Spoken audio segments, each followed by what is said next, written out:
Bună! Aici e Little Iris, Little Flora și Little Ami deocamdată. Astăzi vrem să vă anunțăm ceva. Arătăm copacul pentru că nu avem altceva ce să vă arătăm. Exact, copacul e frumos, copac. Nu și blocul, nu și Ba blocul. da, și copacul. Copacul. Nu vrem să ne arătăm fațele. Ok, Copacul. De ce? Uite frunza. Gata. De ce? Ok, nu mai faci așa, te rog. Bine.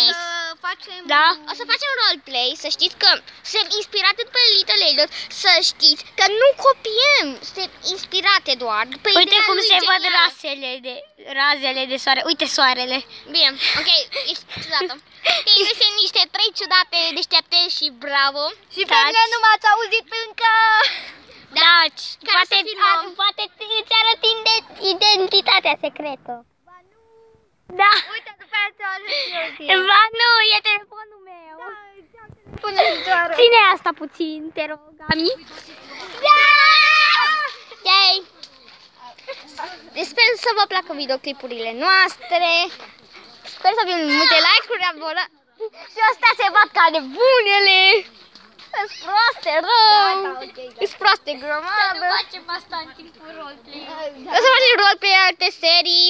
Suntem inspirate de Little Elliot și să vă... O să faci înapoi, ăsta e al meu. Bine, bine. E al meu.